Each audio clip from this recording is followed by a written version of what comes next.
ఉన్న బంగారాన్ని విడిపించి ఆ రోజు ఆన్లైన్ రేటుకే మేము కొంటాం. Sharma gold company. నమస్కారం, వెల్కమ్ టు సుమన్ టీవీ. నేను గీతాంజలి. శ్రావణ మాసం ఆగస్టు 9వ తారీఖున నాగుల పంచమి. ఈ సందర్భంగా నాగుల పంచమి విశిష్టత, అలాగే ఆ రోజున ఎటువంటి పూజా విధానాన్ని మనం ఆచరించాలి, ఎటువంటి నియమాలు మనం పాటించాలి, మరీ ముఖ్యంగా ఏ దైవారాధన చేయాలి, వీటి గురించి వివరాలు తెలుసుకుందాం. ప్రస్తుతం మనతో పాటు ఉన్నారు ప్రముఖ జ్యోతిషులు బ్రహ్మశ్రీ నందిభట్ల శ్రీహరి శర్మ గురువు గారు. వారితో మాట్లాడి మరిన్ని విషయాలు తెలుసుకుందాం. గురుగారు నమస్కారం అండి. వాగర్థావివ సంపృక్తౌ వాగర్థ ప్రతిపత్తయే జగతః పితరౌ వందే పార్వతీ పరమేశ్వరౌ. సదాశివసమారంభాం శంకరాచార్య మధ్యమాం అస్మదాచార్య పర్యంతం వందే గురుపరంపరాం. ఆదిత్యాయ చ సోమాయ మంగళాయ బుధాయ చ గురుశుక్ర శనిభ్యశ్చ రాహవే కేతవే నమః. శృంగేరి పీఠాధిపతులకి, కంచి పీఠాధిపతులకి నమస్కారములు తెలియజేసుకుంటూ కార్యక్రమాన్ని ప్రారంభిద్దాం. గురుగారు, ఆగస్టు 9వ తారీఖున పంచమి, నాగుల పంచమిగా అందరం జరుపుకుంటాం. ప్రత్యేకించి అంటే ప్రాంతాన్ని బట్టి నాగుల చవితి అంటే మనం కార్తీక మాసంలో చేస్తాము, ఇప్పుడేమో నాగుల పంచమి అని అంటారు.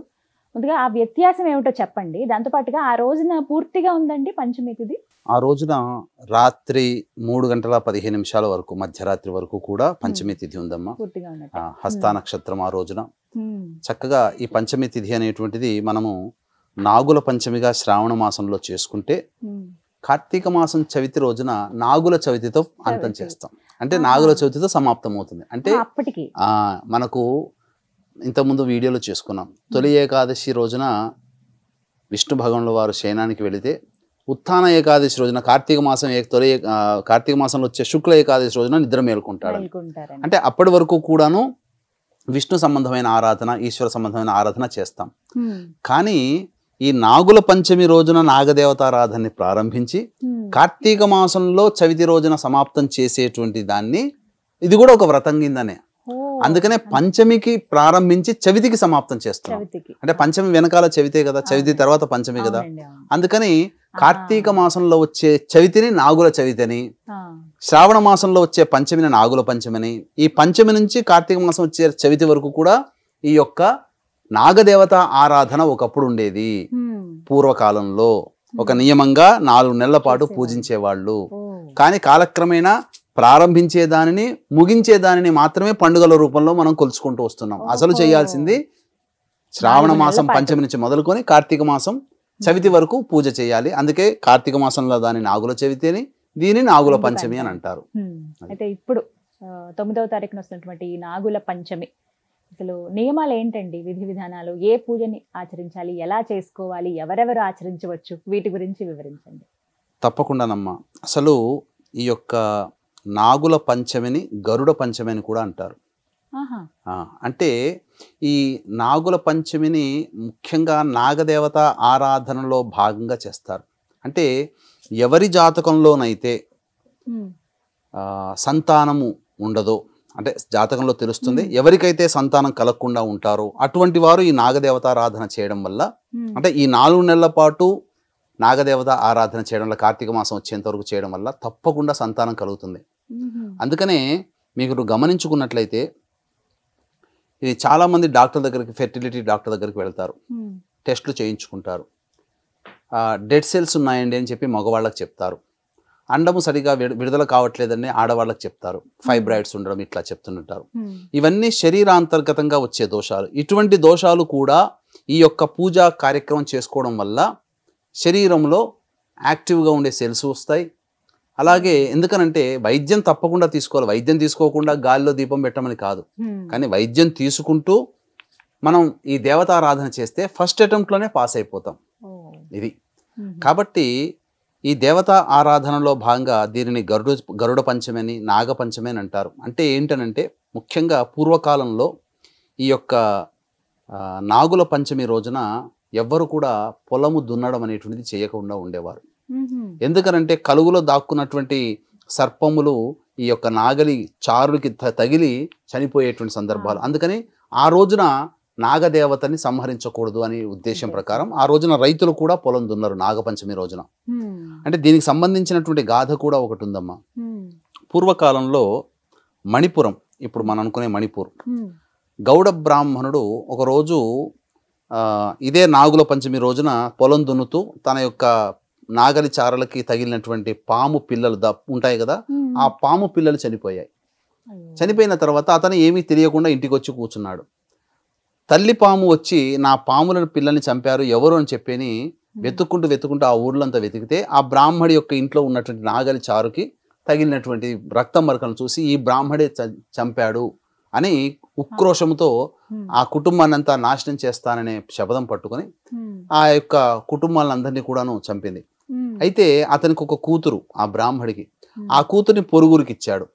అయితే తను తీసుకున్నటువంటి మాట ప్రకారం కుటుంబాన్ని సంహరించాలి కదా, అందుకని ఆ మిగిలినటువంటి ఆ కూతురుని కూడా చంపుదామని చెప్పి వెళితే, కాటేద్దామని వెళితే ఆ సమయానికి ఆ రోజున ఆ అమ్మాయి నాగదేవత ఆరాధన చేస్తుంది. నాగదేవత ఆరాధన చేస్తున్నంతసేపు అదంతా చూస్తూ విని చక్కగా సంతృష్టి చెంది ఆమెను ఏమి చేయకుండా ఉంటుంది. అంతటా ఎందుకమ్మా నీవు వచ్చావనంటే అప్పుడు జరిగిందంతా చెప్తుంది. మీ తండ్రి గారు ఇలా చేశారు, మొత్తం నీ కుటుంబాన్ని సంహరించారంటే చాలా బాధపడుతుంది. నేను నిన్ను ఎంతో ప్రాధేయపడుతున్నాను, కొలుస్తున్నాను కదా, నా కుటుంబాన్ని బ్రతికించుకునే వరం ఇవ్వము అంటే అప్పుడు ఆ నాగదేవత ఒక అమృత భాండాన్ని ఇస్తుంది. ఇచ్చి మీ యొక్క ఆత్మ బంధువులు అంటే తల్లిదండ్రులు అన్నయ్యలు ఉంటారు కదా, వాళ్ళ శరీరం మీద చల్లమ్మ, వాళ్ళు జీవిస్తారు అనగానే పొరుగున మళ్ళీ ఆ ఊరికి తండ్రి గారి ఊరికి వెళ్ళిపోయి అక్కడ ఇంట్లో ఉన్నటువంటి అందరి శవాల మీద చల్లిన తర్వాత వాళ్ళు పునర్జీవితులు అవుతారు. దీన్ని దృష్టిలో పెట్టుకొని ఆ రోజు నుంచి కూడా ఈ యొక్క నాగదేవత ఆరాధన అంటే పునర్జీవితాన్ని పొందినటువంటి రోజు కాబట్టి నాగదేవత ఆరాధన విధిగా చేసేవాళ్ళు. దీనికి గరుడ పంచమి అని కూడా ఒకటి ఉందమ్మా. అంటే గరుడుకి సంబంధించినటువంటిది. అనగా ఈ కశ్యప మహామునికి దితి, అదితి, వినత, కద్రువ అనేటువంటి యొక్క భార్యలు ఉన్నారు. వినత భార్య సంబంధించినటువంటి సంతానముగా అనూరుడు, గరుత్మంతుడు. ఈ అనూరుడు ఏమో సూర్యుని యొక్క రథసారథి అయ్యాడు, గరుత్మంతుడు పుట్టాడు. అయితే వీరి పుట్టుకకు ముందు అంటే వీరు చిన్నతనంలో ఉండగానే వినత, కద్రువ అందమైనటువంటి సంతానం కలిగింది. ఎప్పుడు ప్రేమంతా కూడా వినత మీద చూపుతున్నాడు అని చెప్పి ఈ కద్రువ ఏం చేసిందంటే అసూయతో ఎలాగైనా కానీ దాసి చేసుకోవాలని అనుకున్నది వినతని, అనగా అక్కని. అప్పుడు ఈ క్షీరసాగర మథనంలో ఉచ్చైశ్రవం అనేది బయటపడింది. అంటే లక్ష్మీ అమ్మవారితో పాటుగా చంద్రుడు ఇవన్నీ ఉచ్చైశ్రవం కూడా అంటే అమృతంతో సహా ఉచ్చైశ్రవం కూడా పండింది. అంటే బయటపడినప్పుడు అంటే ఉచ్చైశ్రవం అంటే అది స్వర్గలోకంలో స్వేచ్ఛగా విహరించేటువంటి గుర్రం. అంటే దానికి రెక్కల గుర్రము ఉంటుంది కదా, ఆ రెక్కల గుర్రము తెల్లగా ఉంటుంది. అయితే ఈమెను ఎలా అయినా కానీ ఓడించాలి అని చెప్పి అంటే ఒక సుందరమైనటువంటి రోజున ఆ ఉద్యానవనంలో ఇద్దరు అక్క చెల్లెలు తిరుగుతూ ఉంటే ఉచ్చైశ్వరం కనబడుతుంది, ఆకాశంలో దూరంగా కనబడుతుంది. అప్పుడు ఈ వినత ఏముంటుందంటే, చూసావా ఉచ్చైశ్వరం ఎంత అందంగా ఉందో అని అంటే, ఏముందే ఏమందం, ఆ యొక్క తోక అంతా నల్లగా ఉంది కదా అని అంటుంది. లేదు లేదు, తోక అంతా మొత్తం అంతా తెల్లగా ఉంది, మొత్తం శరీరం అంతా తెల్లగా ఉందంటే నా కంటికి నల్లగా కనబడుతుంది, కావాలంటే రేపొచ్చి మళ్ళీ చూద్దాం నలుపు కనబడుతుంది, ఒకవేళ నలుపు అయ్యితే నువ్వు నాకు దాసి కావాలి, తెల్లగా ఉందనంటే నేను నీకు దాసిని అవుతానని చెప్పి కద్రో చెప్తుంది. ఈ కద్రో సంతానం ఎవరంటే నాగజాతి. ఈ నాగజాతి దగ్గరికి వెళ్ళిపోయి, నేను తల్లిగా నేను మిమ్మల్ని అడుగుతున్నాను, మీరందరూ కూడా ఆ తోకని పట్టుకొని వేలాడండి, అప్పుడు నల్లగా కనబడుతుంది, నేను గెలుస్తాను అంటే ఎవ్వరు కూడా నాగజాతి వాడు ఈ అధర్మం అమ్మ, నువ్వు చేసేది అధర్మము కాబట్టి నేను మీకు సహకరించమమ్మా అని చెప్పి నాగజాతి చెప్తుంది. ఒక తక్షకుడు తప్ప. పక్కకు వచ్చిన తక్షకుడు ఉంటాడు కదా, ఈ అందరినీ కూడా భవిష్యత్తులో జనమేజయుడు చేసే సర్పయాగంలో మీరందరూ హతమవుగాక అని చెప్పి శాపం ఇచ్చేస్తుంది. తర్వాత తక్షకుడు బయటకు వస్తాడు కదా, ఆ తక్షకుడు అమ్మ నేను వచ్చిన మాట నేను నెరవేరుస్తానమ్మా అని చెప్పి ఉచ్చైశ్రవం తోకకి మొత్తం చుట్టుకుంటాడు. నిజంగానే తెల్ల మరుసటి రోజు వచ్చి చూస్తే నల్లగా కనబడుతుంది. ఇక నేను ఓడిపోయానని చెప్పి వినత దాస్యం. అయితే ఇది చిన్నతనంలో జరిగినటువంటి సంఘటన గరుత్మంతుడికి, అనూరుడికి. వాడు పెరిగి పెద్ద అయిన తర్వాత ఈ అమ్మాయి మా అమ్మకి కలిగిన దాస్యం నుంచి విముక్తి చేయాలని చెప్పి అప్పుడు కద్రుని అడిగితే, అప్పుడు కద్రువ ఏం చేస్తుందనంటే, తన సంతానము పూర్తిగా అమరులు ఇవ్వాలి, నా కడుపున పుట్టిన సంతానం అని చెప్పి గరుత్మంతుడికి ఏం చెప్తుందంటే, ఇంద్రలోకంలో ఉన్నటువంటి అమృత భాండాగారాన్ని తీసుకొనిరా మాకు ఇచ్చేసేసి మీ అమ్మని దాస్యం నుంచి విముక్తి చేస్తాను అని అంటాడు. అలాగానే ఆ యొక్క ఇంద్రుడితో యుద్ధం చేస్తాడు. యుద్ధం చేసి అమృత భాండాన్ని తెచ్చుకొస్తాడు. తీసుకొచ్చి దర్భల మీద పెడతాడు. పెట్టిన తర్వాత తల్లికి దాస్య విముక్తి అవుతుంది. ఆ దాస్య విముక్తి చేసినటువంటి రోజున ఈ నాగుల పంచమి అయింది. అందుకనే దీనికి గరుడ పంచమి అని అంటారు. అయితే ఇంద్ర భగవానుడు ఏం చేశాడంటే ఇవ్వడం వరకు అతను ఇచ్చాడు, కానీ దాన్ని అనుభవించే కర్తవ్యము కద్రువకి ఇవ్వలేదు. ఎందుకనంటే నాగజాతికి అందిస్తుంది. నాగజాతి అందిస్తే పాములన్నీ అమరులైపోతాయి.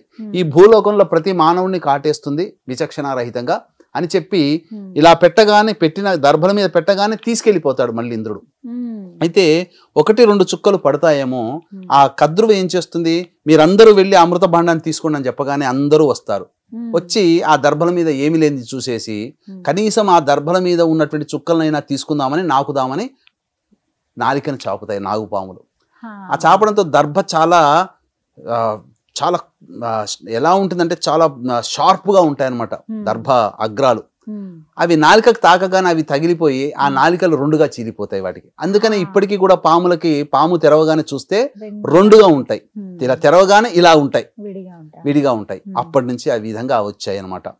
సో ఇది గరుడ పంచమిగా ఉన్నటువంటిది. అంటే ఈ గోదావరి నదికి 7 ఉపనదులు, అందులో వైనతేయ అనేటువంటిది ఉపనది కూడా ఉంది. వైనతేయుడు అన్న ఎవరు, గరుత్మంతుడే. కాబట్టి ఈ మనకు ఆంధ్ర ప్రాంతంలో ఈ వైనతేయ నది దగ్గరనే గరుడేశ్వరం అనే దేవాలయం ఉంది. అక్కడ గరుత్మంతుడు ప్రతిష్ఠించినటువంటి శివలింగం ఉంది, గరుడేశ్వరుడు.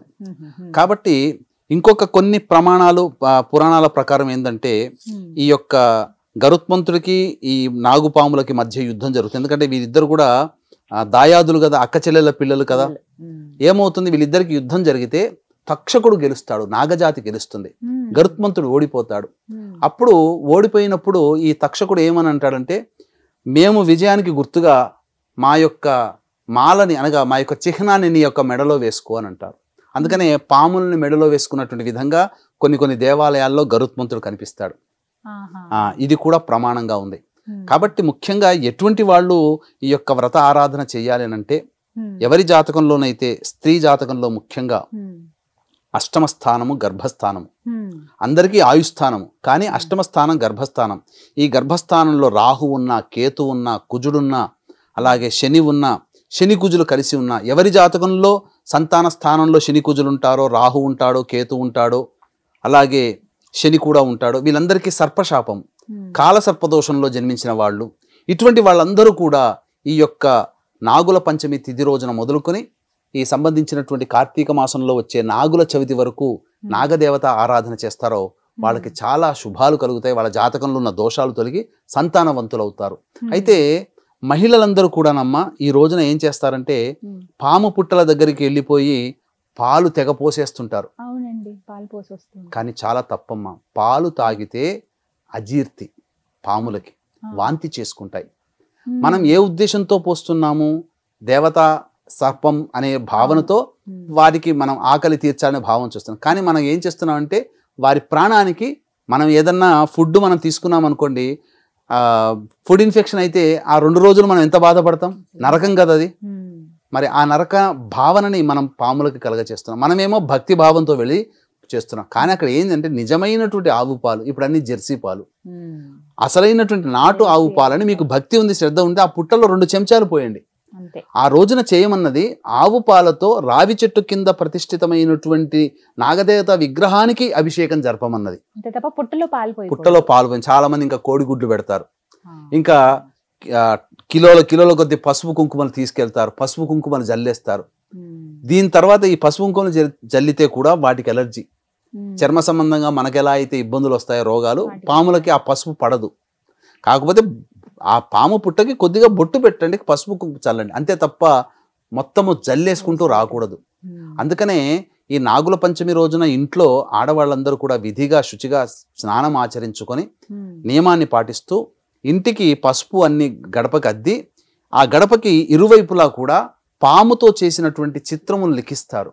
అలాగే అక్కడ దేవాలయంలో పాము పూజ జరిపించుకొని, అనగా నాగదేవత పూజ జరిపించుకొని అభిషేకం జరిపించి ఇంటికి రాగానే ఒక ఇత్తడి పాత్రలో కానీ లేదా ప్రమిదలో కానీ ఆవు పాలు ఆ గడప ముందర పెడతారు. వీక్షించేటువంటి ప్రేక్షకులు రాగి పాత్రలో పాలు పెట్టకూడదు. శాస్త్రం ప్రకారం ఏంటంటేనమ్మా, చాలా మంది తెలియక ఈశ్వరునికి రాగి చెంబులో తీసుకుని అభిషేకం చేస్తారు. ఎప్పుడైతే రాగి చెంబులో గనక పాలు పడ్డాయో, పాలు తగాయో, అది సురాపానంతో సమానం. మధువుతో సమానం, అంటే అందరూ అనుకునే మందు. అందుకని ఆ మందుతో మనం అభిషేకం చేస్తున్నట్టు లెక్క. చాలా మంది తెలిసి తెలియక ఏం చేస్తారంటే, ఈ శాస్త్రంలో ఉంది, రాగి చెంబులో పాలు తీసుకొని చేస్తారు. అది మీరు సారాయితో అభిషేకం చేస్తున్నట్టు భావన దైవ శాస్త్రం ప్రకారం. కాబట్టి ఎప్పుడు కూడా అటువంటి పని చేయకండి. చక్కగా ఈ యొక్క సంబంధించినటువంటి విధానముగా ఆచరించండి, అభిషేకం చేసుకోండి, విగ్రహానికి అభిషేకం చేయండి. అంతేకాని పాము పుట్టలు, సినిమాల్లో చూపించినట్టుగా గుడ్లు అవి పెట్టకూడదు. అవి ఏంటంటే సినిమాటిక్గా అర్థం కావడం కోసం గుడ్లు పెడతారు, పాము దగ్గర పుట్టలో పాలు పోస్తారు. ఏ పాము కూడా పాలు తాగదమ్మా. అది కొన్ని సందర్భాలు దేవతా సర్పములు మాత్రమే పాలు తాగుతాయి. ఆ దేవతా సర్పం మన దగ్గర ఎందుకు ఉంటుంది? ఎక్కడో అడవుల్లో ఉంటాయి, సంచరిస్తుంటాయి, మానవులకి కనిపించవు దేవతా సర్పాలు. మామూలుగా ఉండేటువంటి సామాన్యమైనటువంటి సర్పములు. కాబట్టి ఈ విధంగా గనక నాగదేవత ఆరాధన ఎవరైతే చేస్తారో సంతానం కలగని వాళ్ళకందరికీ సంతానం కలుగుతుంది. నాగ శబ్దం అందుకనే చాలా మందికి పిల్లల్లో నాగలక్ష్మి, నాగ ప్రసన్న, అలాగే నాగరాణి, నాగేంద్ర, నాగరాజు ఇలా పేర్లు పెడతారు. కొంతమంది సుబ్బలక్ష్మి, సుబ్బాయమ్మ, సుబ్బారాయుడు, సుబ్బయ్య, సుబ్బారావు, ఇలా సుబ్బ అనే శబ్దం కూడా మీకు గమనించుకుంటే మోపిదేవి క్షేత్రంలో ఉండే స్వామి వారి పేరు సుబ్బారాయుడు. అందుకనే అక్కడికి వెళ్ళి ప్రదక్షిణ చేయడం వల్ల, పూజ చేయడం వల్ల పుట్టిన సంతానం కాబట్టి సుబ్బలక్ష్మి అనో, సుబ్బారావు అనో, సుబ్బారాయుడు అనో పేరు పెట్టుకుంటారు. ఇవన్నీ కూడా ఎందుకు ఈ విధంగానంటే, ఇప్పటికీ కూడా మనకు సైన్స్కి అంతు చిక్కనటువంటిది ఏంటంటే, ఈ యొక్క దేవతారాధన చేసినందువల్ల తప్పకుండా సంతానం కలుగుతుంది, మంచి సంతానం కలుగుతుంది. అంటే ఈ యొక్క సర్పములు ఏంటంటే అతి దీర్ఘకాలంగా జీవిస్తాయి, వాటికి ఓర్పు ఎక్కువగా ఉంటుంది, సహనం ఎక్కువగా ఉంటుంది, అలాగే ఏదైనా సాధించాలనే తపన ఉంటుంది. ఆ దేవతారాధన చేయడం వల్ల ఎక్కువ ఆయుష్ కలిగినటువంటి సంతానము, ఓర్పు కలిగినటువంటి సంతానం కలుగుతుంది. అంతేకాకుండా పురుషుడి యొక్క కణాలు గనక మనం టెలిస్కోప్లో చూస్తే ఎలా కనబడతాయి? పాము గనక తిరిగినట్టుగానే చలిస్తుంటాయి. పాము ఎలా అయితే ఇలా ఇలా తిరుగుతుందో కణములు కూడా ఇలా ఇలా ఇలా తిరుగుతుంటాయి. అంటే మానవ పుట్టుకకి నాగజాతికి సంబంధం ఉంది. ఈ నాగజాతి వల్ల సంతానం కన్నా మహిళలు కూడా ఉన్నారు. నాగజాతి వల్ల అది కర్ణాటకలో కొన్ని ఉదంతాలు మనకు తెలుసు. కాబట్టి పూర్వకాలం నుంచి కూడాను నాగజాతితో మానవ సంబంధం అనేటువంటిది ఉంది. కాబట్టి అవినాభావ సంబంధం నాగజాతికి మానవ పుట్టుకకి కూడా ఉంది. కాబట్టి అందరూ కూడా వివాహమైనటువంటి మహిళలు తప్పకుండా నాగదేవత ఆరాధన చేయడం వల్ల తప్పకుండా సంతానం కలుగుతుంది. అలాగే ఇంతటి పవిత్రమైనటువంటి మాసము కాబట్టి ఆగస్టు 31వ తారీఖు రోజున శని త్రయోదశి వచ్చింది. అందున పుష్యమి నక్షత్రంతో కలిసినటువంటి శని త్రయోదశి కాబట్టి వృషభ, మిథున, కర్కాటక, సింహ, తుల, వృశ్చిక, మకర, కుంభమీన రాశిలో జన్మించిన వారికి శని దోష పరిహారార్థమై మా పీఠం ఆధ్వర్యంలో శనీశ్వర హోమాలు, అఘోర పాశుపత మంత్ర హోమం, సుదర్శన హోమం, లక్ష్మీ హోమము, అలాగే రుద్ర హోమం లాంటివి జరిపించడం జరుగుతుంది. కేవలం 1500 రూపాయల రుసుముకి. అలాగే ఒక్కొక్క క్షేత్రంలో ఒక్కొక్క నెలలో ఒక్కొక్క క్షేత్రంలో సంవత్సరం పాటు మీ కుటుంబ సభ్యుల గోత్రనామాలతో కూడా జరిపించడం జరుగుతుంది. అవకాశం ఉన్న వాళ్ళు కార్యక్రమ తదనంతరం కాంటాక్ట్ చేసి పూర్తి వివరాలు తెలుసుకోవచ్చు. చాలా చక్కగా వివరించారు గురుగారు, ధన్యవాదాలండి. సర్వం శ్రీ ఉమామహేశ్వర పరబ్రహ్మార్పణమస్తు.